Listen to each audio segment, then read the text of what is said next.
I was horrified when I saw this. When you travel the world for a year, you see and experience so much, and we want to share our daily travels with you. Unfortunately, a hard drive failure means we have to tell the middle a little bit differently. So, welcome to Storytime with the Happy Hoppies in this edition of The Lost Episodes. Today we head down to Jaipur, down in Rajasthan. And we were super excited for Rajasthan, Jaipur, because it's kind of a classic, like older part of India. It has all these cool forts and really cool things to see. So yeah, we started the day in Agra, and to get to Jaipur, we hired a driver through our hotel in Agra. It was supposed to be like a 4-hour drive, but I think it took us about 6 to 7 hours just with traffic, and then later we'll tell you some more adventures that happened along that route that took a little longer. They call from New Delhi to Agra and Jaipur the Golden Triangle.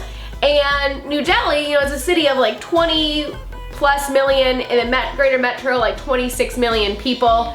Agra is super busy because of the big attraction of the Taj Mahal. So Jaipur is just a mere 3 million people, and so it seemed a lot less crowded.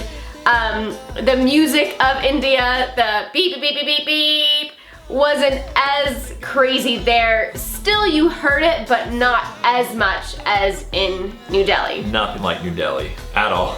It seemed really relaxing, even though it was still, obviously with 3 million people, still a very large city. And quick note on the honking, so we forgot to say this when we were talking about the honking up in New Delhi, but it's not like a road rage, it's not an angry thing there, it's just a way to communicate. So it's just letting you know, hey, I'm on your left side or right side and I'm coming in kind of thing. And so it's just a way to communicate. It's just very, very important. The first thing you need to fix if it breaks down, if you're in India, is your horn. Yeah, for sure. It's a necessity when you are driving. I don't know what it is, but they love color, and so it just makes it so fun. They paint their trucks and vehicles all crazy colors. It was fun while driving. It keeps it interesting. Driving through, it got to where we were in the country. We had a flat tire. And our driver was amazing. He was very friendly, very professional. And he apologized when he had to pull over and fix the flat tire, but he was great. We just happened to break down right across from where there's a little shop where he was able to run over and get the tire patched, bring it back over, pop it back on, and get on our merry way. It still took a little while, probably took 30 minutes to an hour or so to take care of, but he was great about it. Yeah, it was a great place for a breakdown, and we use the term shop very loosely. This is India, and so they're looking at it, you wouldn't think that's a tire shop, but it was kind of they can do kind of anything there. I don't know, so he was able to get the tire plugged, I think, or maybe got a new one. And I tried to help, I got out and was trying to help. He's like, don't worry, I got this, you don't need to do anything. And, yeah. But yeah, he was awesome. So our driver spoke a little bit of English, a lot more English than we spoke Hindi, and so that was nice to be able to communicate with him a little bit as we were traveling. And along the way, we did stop at a little rest area where he got some food, and then we had the opportunity, of course, buy food or other souvenirs, and I think, he'd probably get a kickback. But he was not pushy at all, no. Like some other drivers had been, or kind of really encouraging you to. He was very laid back about the whole thing. Did we get some tea there? I don't know if we got some tea there or not. Yeah, I think we had some chai tea. I don't remember. And then at that rest stop too, we went in to use the bathroom. We had to use the bathroom, open up the door to the stall. Basically, just these little stalls. You go in, and there's no toilet. It's just a little hole in the ground. And it's very small, and so it's kind of weird, but it's like porcelain on the bottom, right? And so it's my first time using this. I'm a tall guy. I didn't squat like I should have, even when you just gotta tinkle, and so unfortunately, it just kind of splatters up, and I came out and my shoes were all wet and part up my pant leg. I'm like, oh, what is that? He comes out and his pants on the bottom are pretty wet, and I was like, Peter, what happened? He's like, I didn't squat far down enough. It's dark in there, so you can't tell what's going on until you walk out, and then all of a sudden it's like, oh my goodness, that's disgusting. So then I was kicking dirt all over my shoes and pants, trying to get it to absorb and kind of clean it. Later I ended up cleaning everything very, very thoroughly with a bunch of soap, but Yeah, it was our first experience with the little roadside toilets. Yeah, and when you are traveling in India, it is wise to have your own toilet paper with you because you don't have that option in the public bathrooms there. And yeah, just learn how to squat. Squat. Guys too. Get down as far as you can because it is porcelain. Anyway, at that rest stop area, there was also a couple farmers that were there. I don't know if they were just taking a break from working in the fields, but they were there and they saw us come up and they started talking to us. And they were so friendly. They were awesome. They were so awesome. It was the father and I think his son. And they invited us to come over to his house, which he's like, is just down the road a little bit over here and have a meal together.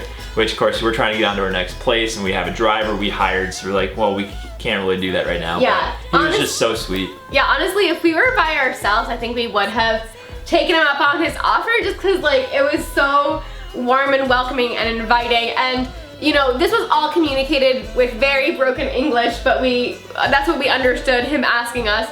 But we were conscientious of our driver's time and how, you know, he wanted to probably drop us off and then possibly get back to Agra with his family or something that evening. And so we didn't want to take up any more of his time. And at that point we'd already had the flat too. So right. He was already behind schedule, but like just so nice. So yeah, it was really fun to experience the countryside of India, and they didn't even ask us to take selfies with them, I don't think. They were just like, come to my house. Right. Yeah, I think so. Yeah. Yeah, it was very chill. It was awesome. Yeah. And then when we got to Jaipur, we got checked into our hotel and we had booked the hotel on booking.com, which at this point, if you've watched some of our other videos, you'll find that for some reason we book on booking.com and you can't pay for your booking through the website. You pay when you get there. We've just had a lot of trouble with being able to actually pay when you get there. In cash dominant countries, like if you're booking through booking.com in like the US or like countries that like are okay with credit cards, then you're fine. So at this hotel, it was a great hotel. We ended up staying there for 3 nights and we loved it. They had amazing food. Everything was very affordable. When we got there, they're like, yeah, our machine's not working right now. We're talking to the bank right now, trying to get it fixed. So just check back tomorrow and, you know, we'll get things taken care of then. They're like, don't worry about it right now.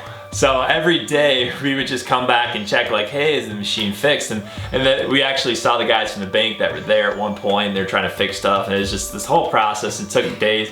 And by the time we checked out, to skip ahead a little bit, they didn't actually get it fixed. So we ended up having to pull out cash. But I mean, it's $60 for 3 nights. And then we spent $30, well, it's like $32 for 6 meals for both of us, including drinks. So it's like $2.50 a person per meal. It was amazing, like really, really good food. I always ordered a lemon ginger tea almost daily because if you remember from my previous video, I talked about how when I blew my nose, I had black snot. Well, that was because of all the pollution we were breathing in New Delhi. Our throats are really sore. We were just having a hard time breathing. And lemon ginger tea is something that they drink on a regular basis. You got it. Yeah. You betcha. They drink on a regular basis, and that is need some right now. And that is because like it is so necessary to actually be able to still function there. So it was amazing. Yep. Once we got checked in, we went up to our hotel room and Lisa's gonna use the bathroom. Went in and looked at the toilet and she's like, it looks like there's like pee spots or something on the rim of the toilet. There were pee stains all over the toilet. I was like, this was not cleaned. So I went out and asked them if they could re-clean the toilet. So like, yeah, no problem. So this young guy comes in, he's probably like, you know, early teenager, early to mid-teens, I guess. Came in and so he goes in, I pointed out the spots in the toilet, and he's like, okay. And then flips the toilet seat up and just washes out the toilet bowl. And I'm like, no. Because then he was gonna leave. I was like, okay, maybe we'll clean that first and then clean the top. And he didn't. He came out, because Peter at that point was kind of like we were still in the room, and he came out of the bathroom and he goes, okay? And so I will go in and check and make sure it is okay. And you know, he hadn't cleaned it right. And so then I put the toilet seat back down, pointing out the spots again. He's like, okay. And so then he, you know, goes ahead and like swishes around the toilet a little bit, and then takes his brush, he's cleaning the inside of the toilet bowl, and sloshes the water from the toilet up on top of the toilet seat to wash that down.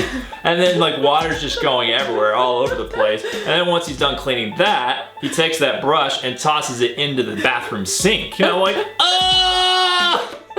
I'm a little bit of a germaphobe and a clean freak sometimes, so I'm like, oh my goodness, what else has this been cleaned this way in these other hotels I've been staying at? I was horrified when I saw this. And anyway, he took a bucket of water then from the spigot that you use for the shower and just sloshed water all over the place to rinse it down. And water is now all over the bathroom floor. He comes out, he's like, okay? Okay! And I'm like, no.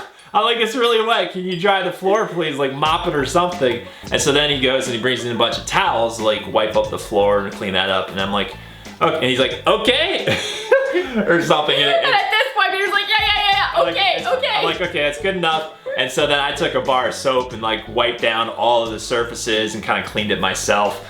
But yeah. And while we were there, we're like, you don't need to clean it while we're here. We're good. We'll clean it ourselves. Yeah, right. While we were there. Yeah. We didn't have any room service then. No, we didn't. We were like, we're good. We can clean it. So I wiped it down and then we were good to go. And anyway, but at that point, we were still like, get me out of here. We had already had that the previous day when we were at the Taj Mahal and breathing in dead bodies, not being able to breathe, and then seeing this. And so, yeah, so that was actually, we were there New Year's Eve, and then New Year's Day we did start like researching and looking for planning the rest of our time to like actually like then fly on to Thailand, because at that point we hadn't booked it because we didn't know how long we were going to spend in India. But now this the 31st was our 4th day in India, and we were just like, eee, this is weird. Like, let's start looking to get out. Later we regret how fast we end up moving. Finally, in the next video, we'll talk about more like how we started to love India. Yeah, so that day, traveling from Agra down to Jaipur and getting checked in, everything, that was, you know, New Year's Eve. That night, they invited us up to the rooftop where you could kind of look out over the city, and you got to see people shooting off fireworks for New Year's Eve celebration and ringing in the new year. And the people were up there just sharing drinks and chatting and hanging out and just chilling, enjoying the time together. The staff was up there, the owner was up there. He came over to all his guests and all the staff and was saying Happy New Year to everyone. It was very, very sweet. And then it was fun up on the roof too, just watching people celebrating New Year's on different rooftops. So there was one particular rooftop where they were just dancing like crazy, and they went for like hours. I don't know, like dancing is such a workout, and they were just going crazy for like hours. It was so fun to watch. It was really, really cool. I kind of was like, Peter, I kind of want to go and get invited to one of those rooftop dance parties. Like, those look so fun, you know, and you could tell like some of them were a little bit smaller, like it was probably just like, you know, their immediate family, maybe a couple like cousins and stuff, and then some were like, they invited like everybody they know on top of their roof. And then the next day on the 1st, we just kind of had a chill day. We got some work done, did a little bit of travel planning. And it was really cool actually, just kind of looking out the windows and watching other people just kind of chilling and relaxing for the holiday too. So like a lot of people, a lot of youth, like kids and teenagers were on the roof just flying these kites all over the place. And that was just really fun just like to see. All day long they were so entertained by these kites. And even adults too, like parents were doing it with their kids. Yeah. And they're just flying kites like all over the place. We could see it all around us, like tons of people flying kites. It was really fun. And then there were some cows like down below us just kind of chilling and hanging out. Yeah. It's very relaxing. It was cool. So on the 1st, we did decide that we wanted to, you know, go out and explore a little bit and not just be in our room getting work done. So we went out and went for a little walk around our hotel, and it was just so nice to see everybody. Everyone was so friendly, smiling, and we got some street food, I remember. Yep, we got What was it? I don't know what it was, but it was good. And it was good. It was just really cute, just, you know, kids just smiling and waving at us, and the parents smiling and waving and saying hello. You could feel the warmth and the friendliness. It was awesome. So we were slowly starting to get used to the culture and starting to get a little bit more comfortable. So join us in the next video as we explore Jaipur and all the amazing forts. See ya!